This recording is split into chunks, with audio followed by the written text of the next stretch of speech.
ನಮಸ್ಕಾರ. ರಿವ್ಯೂ ಚಾನೆಲ್ಗೆ ಸ್ವಾಗತ. ನಾನು ಸೌಖ್ಯ ಗಾಂವ್ಕರ್. ರಾಹುಲ್ ಗಾಂಧಿ ಪೌರತ್ವ ಕೇಸ್ನಲ್ಲಿ ಕೊನೆಗೂ ಮಹತ್ವದ ಬೆಳವಣಿಗೆ.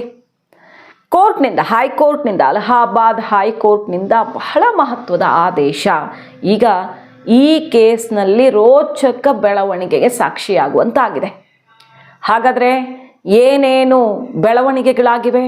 ಒಂದು ಕಡೆ ಇದು ರಾಷ್ಟ್ರ ರಾಜಕಾರಣದಲ್ಲಿ ಬಹಳ ಇಂಪಾರ್ಟೆಂಟ್ ಕೇಸು, ಸಿಕ್ಕಾಪಟ್ಟೆ ಹೈ ಪ್ರೊಫೈಲ್ ಕೇಸು. ಯಾಕಂದರೆ ಇದು ದೇಶದ LOP, ವಿರೋಧ ಪಕ್ಷ ನಾಯಕ, ಈ ದೇಶದ ಪ್ರಜೆಯೇ ಅಲ್ಲ, ಮತ್ತು ರಾಯ್ಬರೇಲಿ MP ಆಗಿ ಉಳ್ಕೊಳ್ಳೋ ಹಾಗೆ ಇಲ್ಲ, ಸಂಸದ ಸ್ಥಾನವನ್ನು ಕ್ಯಾನ್ಸಲ್ ಮಾಡಬೇಕು ಅಂತ ಮಾಡ್ತಿರುವ ಕಾನೂನು ಹೋರಾಟ ಮತ್ತು ಬಹಳ ಗಂಭೀರವಾದಂಥ ಆರೋಪಗಳು ಸೆಕ್ಷನ್ಗಳ ಅಡಿಯಲ್ಲಿ ನಡೀತಿವೆ. FIR ಆಗಬೇಕು ಈ ಕೂಡಲೇ ಅಂತ. ಈ ಹೊತ್ತಲ್ಲೇ ಕಾಂಗ್ರೆಸ್ನಲ್ಲಿ ಪ್ರಿಯಾಂಕಾಗೆ ಬಿಗ್ ರೋಲ್. ಏನಿದು ಅಚ್ಚರಿ? ವಿದೇಶದಲ್ಲಿದ್ದಾರೆ ರಾಹುಲ್ ಗಾಂಧಿ, ಇಲ್ಲಿ ಪ್ರಿಯಾಂಕಾ ಗಾಂಧಿ ಹೆಗಲಿಗೆ ಮಹತ್ವದ ಜವಾಬ್ದಾರಿ ಬಿದ್ದಿದೆ. ಎಲ್ಲವನ್ನು ನೋಡ್ತಾ ಹೋಗೋಣ. ಮಿಸ್ ಮಾಡಿದೆ ನಮ್ಮ ಚಾನಲ್ನ ಸಬ್ಸ್ಕ್ರೈಬ್ ಮಾಡಿ, ನಿಮ್ಮ ಅಭಿಪ್ರಾಯ ಕಮೆಂಟ್ ಮಾಡಿ ತಿಳಿಸಿ. ವೀಕ್ಷಕರೇ, ರಾಹುಲ್ ಗಾಂಧಿ ಅವರ ಪೌರತ್ವಕ್ಕೆ ಸಂಬಂಧಪಟ್ಟಂತೆ ಏನು ಬೆಳವಣಿಗೆ ಆಗಿದೆ? ಬಹಳ ದಿನಗಳಿಂದ ಜಗ್ಗಾಡ್ತಾ ಇದ್ದಾರೆ ಇದನ್ನ ಅಂತಾನೆ ಅಲ್ವಾ ಜನಕ್ಕೆ. ಇದು ಎಲ್ಗೂ ಹೋಗೋದೇ ಇಲ್ಲಪ್ಪ ಅನ್ನೋ ತನಕ ಆಗ್ಬಿಟ್ಟಿದೆ. ಎಲ್ಲಿ ತನಕ ಅಂದರೆ BJPಯವರೇ ಯಾಕೋ ಆಸಕ್ತಿ ತೋರಿಸ್ತಿಲ್ಲ. ರಾಹುಲ್ ಗಾಂಧಿ ಅವರು ಎಲ್ಲಿ ಭಾರತೀಯ ಪ್ರಜೆ ಅಲ್ಲ ಅಂತ ಪ್ರೂವ್ ಆಗಿಬಿಟ್ಟು ಅವರು ಸಂಸದ ಸ್ಥಾನನೇ ಹೋಗಿಬಿಟ್ರೆ BJPಗೆ ಸ್ಟಾರ್ ಕ್ಯಾಂಪೇನರೇ ಇರಲ್ವಲ್ಲ ಅನ್ನೋ ಭಯ ಇರಬೇಕು BJPಗೆ ಅಂತ ಆಡ್ಕೊಳ್ಳುವಂತೆಲ್ಲ ಆಗಿದೆ. ಯಾಕಂದರೆ ಅಷ್ಟು ಸಾಕ್ಷಿಗಳು ಇವೆ ಅಂತ ಹೇಳ್ತಿರೋದು ಅರ್ಜಿದಾರ. ಮತ್ತು ಅರ್ಜಿದಾರನಿಗೆ ಬ್ರಿಟಿಷ್ ಸರ್ಕಾರದಿಂದ ಸಾಕ್ಷಿಗಳು ಸಿಗ್ತಾವೆ ಅಂದರೆ ಸರ್ಕಾರಕ್ಕೆ ಸಿಗಲ್ವಾ ಅನ್ನೋ ಪ್ರಶ್ನೆ. ಇದೆಲ್ಲ ಇದ್ರ ಸುತ್ತಾನೆ ನಡೀತಿದೆ ಕೇಸು.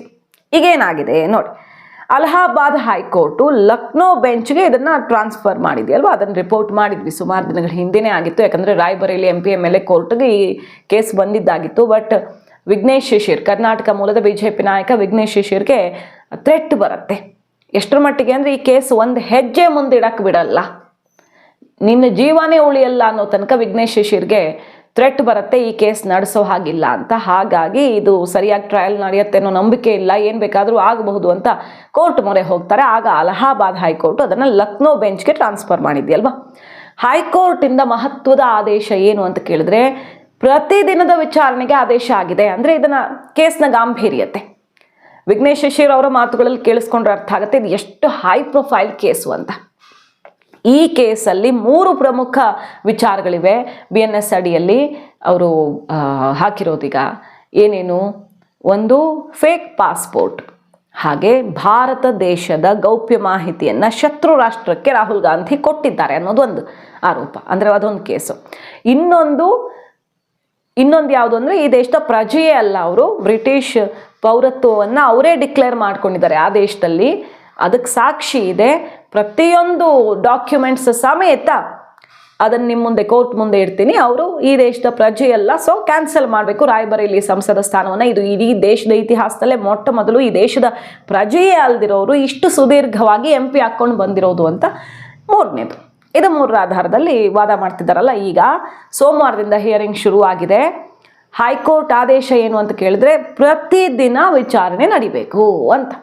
ಅಷ್ಟು ಸೀರಿಯಸ್ ಆಗಿ ಮತ್ತು ವೇಗವಾಗಿ ಈ ಪ್ರಕರಣ ಇತ್ಯರ್ಥಗೊಳಿಸಬೇಕು, ಸಾಕ್ಷಿ ಅವಲೋಕಿಸಿ ಅನ್ನೋ ರೀತಿಯಲ್ಲಿ ಈಗ ನ್ಯಾಯಾಂಗ ಅವಕಾಶ ಮಾಡಿಕೊಟ್ಟಿರೋದು ಮೇಜರ್ ಟರ್ನಿಂಗ್ ಪಾಯಿಂಟ್ ಇದರಲ್ಲಿ. ಡೆಲ್ಲಿ ಹೈಕೋರ್ಟ್ಗೆ ಹೋಯ್ತು ಕೇಸು, ಅಲಹಾಬಾದ್ ಹೈಕೋರ್ಟ್ಗೆ ಹೋಯ್ತು, ಅಲ್ಲಿ ಸುಬ್ರಮಣಿಯನ್ ಸ್ವಾಮಿ, ಈ ಕಡೆ ವಿಘ್ನೇಶ್ ಶಿಶಿರು, ಎರಡೂ ಕಡೆ ಏನೂ ಆಗಲಿಲ್ಲ. ಕಡೆಗೆ CBI ಇನ್ವೆಸ್ಟಿಗೇಷನ್ನು, ಸರ್ಕಾರಕ್ಕೆ, ಕೇಂದ್ರ ಸರ್ಕಾರಕ್ಕೆ ಆದೇಶ, ಈ ಬಗ್ಗೆ ಮಾಹಿತಿಯನ್ನು, ನಿಮ್ಮ ರಿಪೋರ್ಟನ್ನು ಕೊಡಿ ಅಂತ. ಯಾವುದೂ ತಾರ್ಕಿಕ ಅಂತ್ಯಕ್ಕೆ ಬರಲೇ ಇಲ್ಲ.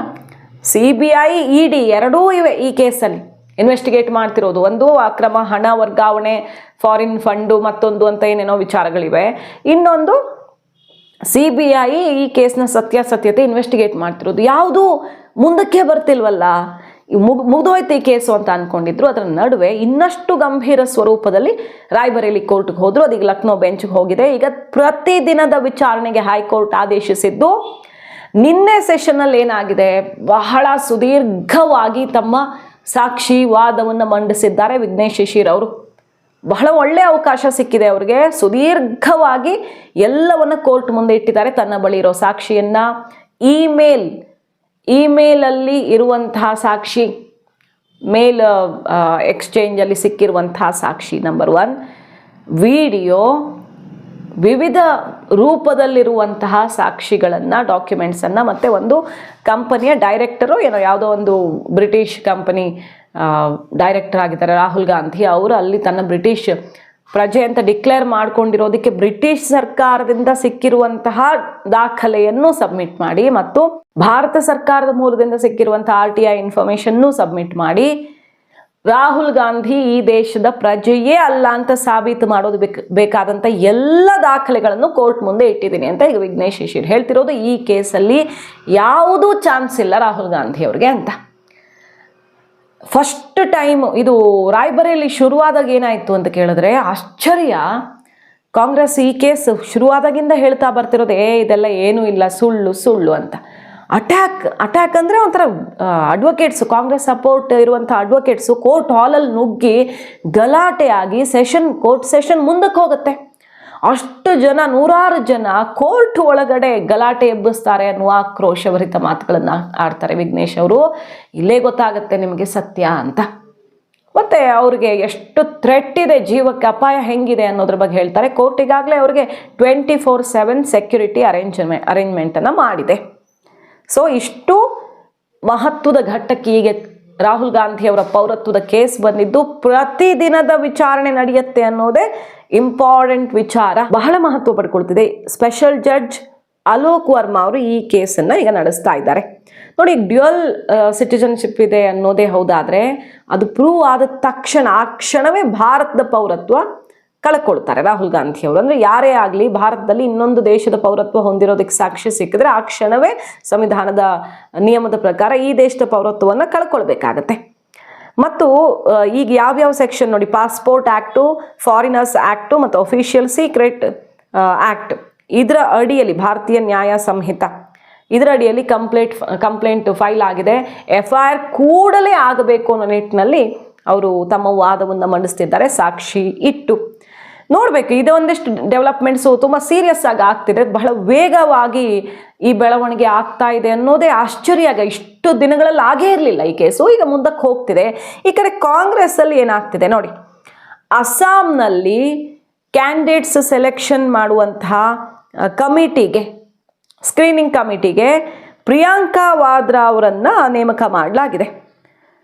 ಅಂದರೆ ಪ್ರಿಯಾಂಕಾ ವಾದ್ರಾ ಅವ್ರಿಗೆ ಬಹಳ ದೊಡ್ಡ ರೋಲನ್ನು ಕೊಡಲಾಗಿದೆ. ಅಸ್ಸಾಂ ಎಲೆಕ್ಷನ್ನ ಜವಾಬ್ದಾರಿಯನ್ನು ಈಗ ಪ್ರಿಯಾಂಕಾ ಗಾಂಧಿ ಅವ್ರಿಗೆ ಕೊಡಲಾಗಿರೋದು BJP ಜೋರಾಗಿ ಎತ್ಕೊಂಡಿದೆ.